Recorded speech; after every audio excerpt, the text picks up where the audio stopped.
ओम नमः शिवाय। आज हम श्रावण मास महात्म्य के 12वें अध्याय का रसपान कर रहे हैं। ध्यान से सुने। भगवान शंकर संत कुमार से बोले, अब तुम श्रावण शुक्ल तृतीय तिथि को किए जाने वाले स्वर्ण गौरी व्रत सुनो। इस दिन प्रातःकाल स्नान करके 16 उपचारों से भगवान शिव और माता गौरी की इस प्रकार पूजा की जानी चाहिए। हे देवाधिदेव, मेरे द्वारा की गई पूजा को आप स्वीकार करें।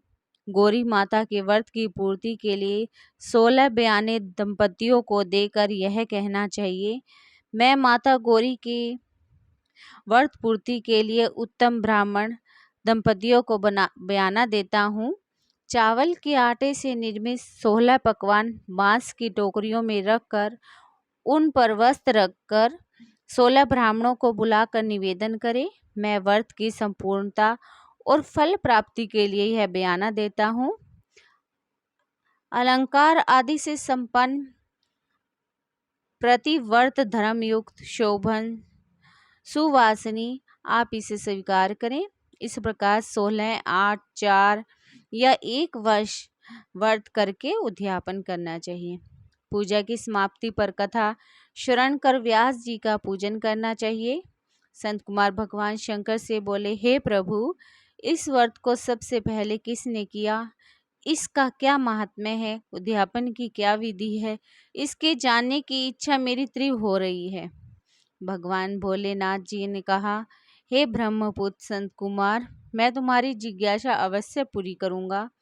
प्राचीन काल में सरस्वती नदी के तट पर एक सुविला महानगरी थी। उसके राजा का नाम उसके महादेवी और विशाला नाम की 2 रूप और लावण्य युक्त पत्नियां थी। राजा चंद्रप्रभाव महादेवी रानी को अधिक प्रेम करते थे। राजा उस पर अपनी जान छिड़कता था। एक दिन राजा शिकार खेलने के लिए वन में गया। वहां उसने सिंह, आरन, भैंसे, हाथी आदि का शिकार किया। अब राजा को प्यास व्याकुल करने लगी। राजा वन में पानी के लिए इधर उधर घूमने लगा। घूमते हुए वह एक तालाब पर पहुंचा। उसने तालाब के जल से अपनी प्यास बुझाई। पानी पीने के बाद राजा ने इधर उधर देखा। उसने देखा कि तालाब के किनारे कुछ अप्सराएं गौरी की पूजा कर रही हैं। राजा ने उनसे पूछा, आप किसकी पूजा कर रही हो? अप्सराओं ने उत्तर दिया, हम स्वर्ण गौरी की पूजा कर रहे हैं। राजा ने फिर से पूछा, देवियों, इस व्रत को करने की क्या विधि है और व्रत करने से क्या फल मिलता है, ये बताने की कृपा करें। अप्सराओं ने उत्तर दिया, श्रावण शुक्ल तृतीय के दिन यह व्रत किया जाता है। इस व्रत में भगवान शंकर और भगवती पार्वती का पूजन किया जाता है। इस व्रत में 16 धागों का डोरा पुरुष के अपने दाएं हाथ में तथा स्त्री अपने बाएं हाथ में बांधती है। यही इस व्रत को करने की विधि है। इस व्रत को करने से भगवान शंकर की कृपा से सब मनोकामनाएं पूर्ण हो जाती हैं। यही इस व्रत का फल है। यह सुनकर राजा चंद्रप्रभा ने भी श्रावण मास की शुक्ल पक्ष की तृतीया को अपनी दाएं भुजा में 16 धागों वाला डोरा बांधकर व्रत किया।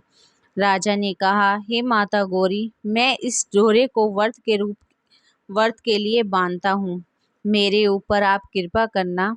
इस प्रकार व्रत धारण कर राजा अपने महल में आ गया। रानी महादेवी ने राजा के दाहिने हाथ में बंधे डोरे को देखते हुए बोला। इस पर राजा ने व्रत के बारे में बता दिया। इस पर रानी क्रोध में भर गई और राजा के हाथ में बंधे डोरे को तोड़कर एक सूखे पेड़ पर फेंक दिया।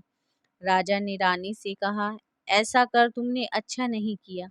यह तुमने माता गौरी का अपमान किया है। उधर राजा की दूसरी पत्नी यह सब देख रही थी कि सूखा पेड़ डोरे के प्रभाव से हरा भरा हो गया है।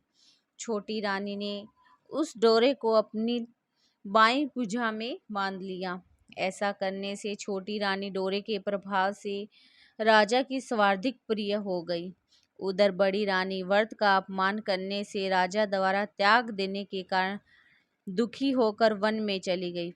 वन में वह महादेवी का ध्यान कर प्रवृत्त मुनियों के आश्रम में ठहर गई।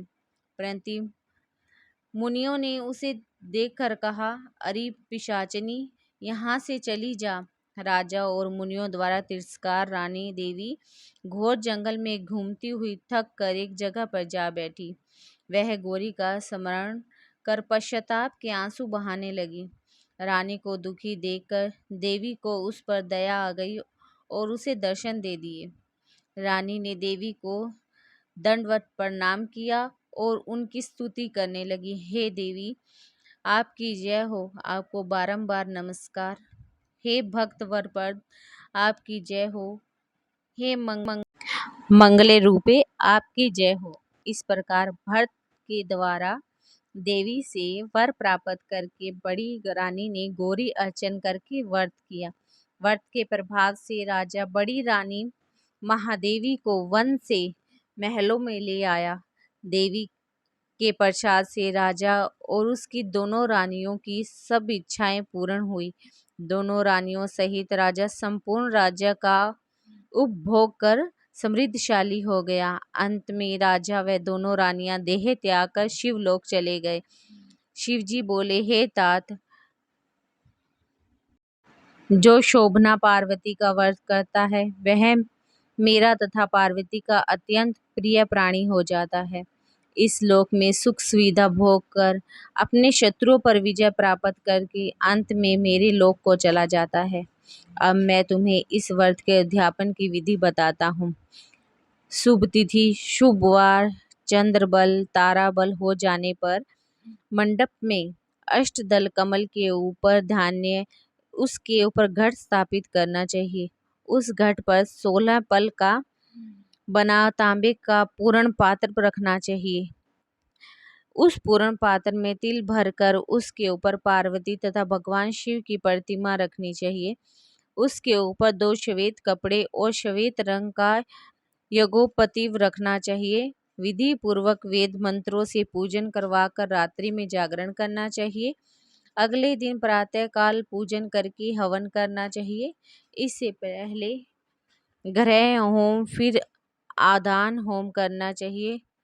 जो मिश्रित तिल को घी में मिलाकर 1000 या 100 प्रधान आहुति देनी चाहिए। इसके बाद वस्त्र, अलंकार, धेनु आदि से आचार्य की पूजा करनी चाहिए। 16 बयाने निकाल कर ब्राह्मणों को देना चाहिए और उन्हें भोजन करवाना चाहिए और दक्षिणा देनी चाहिए।